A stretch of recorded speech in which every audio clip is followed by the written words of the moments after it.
नगर पालिका बिलरियागंज सम्मानित साथियों से निवेदन करना चाहता हूं, आपका बेटा, आपका भाई, आपका छोटा भाई जो कि बहुजन समाज पार्टी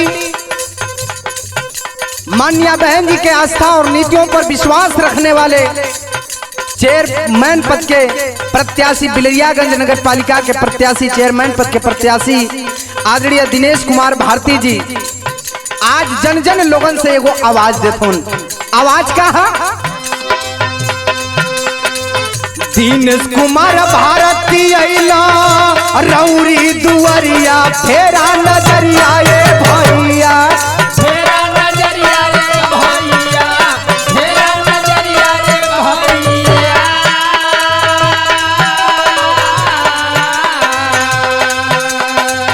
दिनेश कुमार अइला आजा रौरी दुआरिया, फेरा नजरिया ये भैया, फेरा नजरिया ये भैया, तबादा सिरवा पर पगरिया, फेरा नजरिया ये भैया।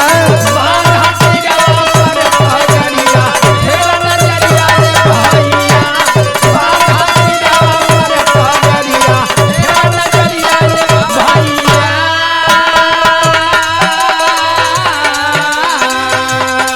चारों तरफ लोहर या दिनेश कुमार भारती जी का खेत में काम करे गरीब किसान मजदूर छात्र छात्राओं माई बहन लोगन कर आवाज है। कौन आवाज है?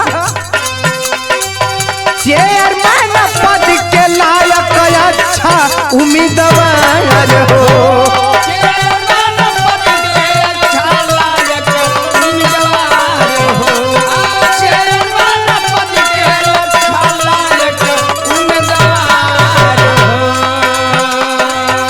बिनती बिलरियागंज के लोगन से हमार हो, बिनती बिलरियागंज के लोगन से हमार हो, बिनती बिलरियागंज के लोगन से हमार हो। ए चाचा, ए चाची, ए भैया, जब दिनेश कुमार भारती विजयी हो जाइहन, जब जीत जाइहन, चेयरमैन हो जाइहन, ई बिलरियागंज का नक्शा बदल जाई। गावा देहातिया बनी जइए सहरिया, फेरा नजरिया ए भैया, फेरा नजरिया रे भैया, फेरा नजरिया रे भैया।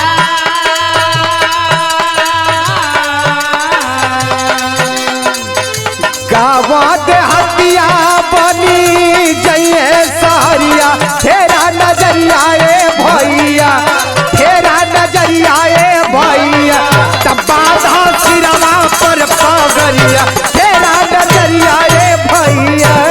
बांधा सिरवा पर पगरिया, फेरा नजरिया रे भैया, बांधा सिरवा पर पगरिया, फेरा नजरिया रे भैया।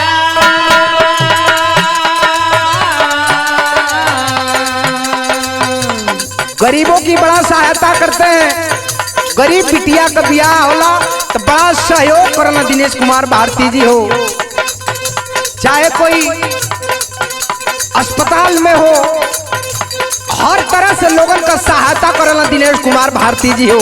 इनका जैसन प्रत्याशी बिलरियागंज नगर पालिका में केहू नहीं खे, ये लिए हम कहो दिनेश कुमार भारती जी के जो तू जीतइबा, भारती के जो तू जीतइबा, दिनेश कुमार भारती के जो तू जीतइबा। कर्म चेयरमैन एक बिलरियागंज में पैबा,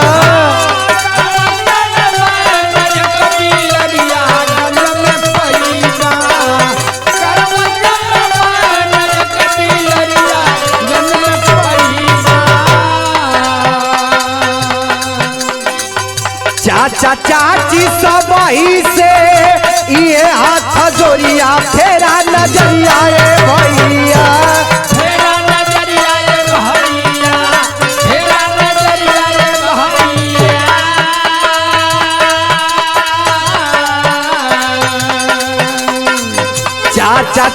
जी सब ही से ये हाथ जोड़िया फेरा नजरिया ए भैया फेरा नजरिया ए भैया तबादा सिरवा पर पागरिया फेरा नजरिया ए भैया बाधा सिरवा पर पगरिया फेरा नजरिया ए भैया बाधा सिरवा पर पगरिया फेरा नजरिया ए भैया।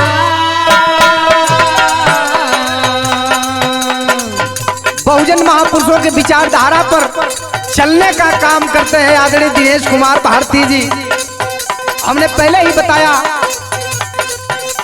कि उत्तर प्रदेश की सीएम, उत्तर प्रदेश की मुख्यमंत्री, 4 बार मुख्यमंत्री रही आयरन लेडी माननीय बहन जी के आस्था और नीतियों पर विश्वास रखने वाले आदरणीय दिनेश कुमार भारती जी। हम निवेदन करब कि दवा पारी आप लोग दिनेश कुमार भारती जी के विजयी बनावे का काम करा। गरीब लोगन का बड़ा मदद करल, हर तरह से लोगन के सहायता करल दिनेश कुमार भारती जी। बहुजन महापुरुषों की विचारधारा पर चलने का काम करते हैं। रविदास जयंती के उपलक्ष्य में आप लोगों को, अपने नगरवासियों को बधाई देना चाहते हैं। कैसे बधाई दे तुम? मान लाया दर्श अपना संत रविदास के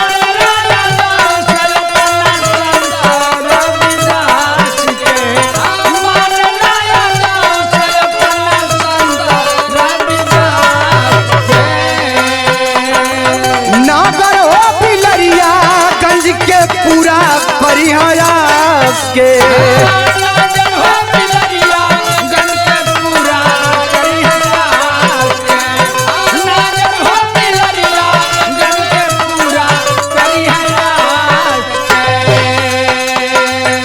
चारों ओर बाटे अब ताई नकल लहरिया फेरा नजरिया ए भैया फेरा नजरिया ए भैया फेरा नजरिया ए भैया।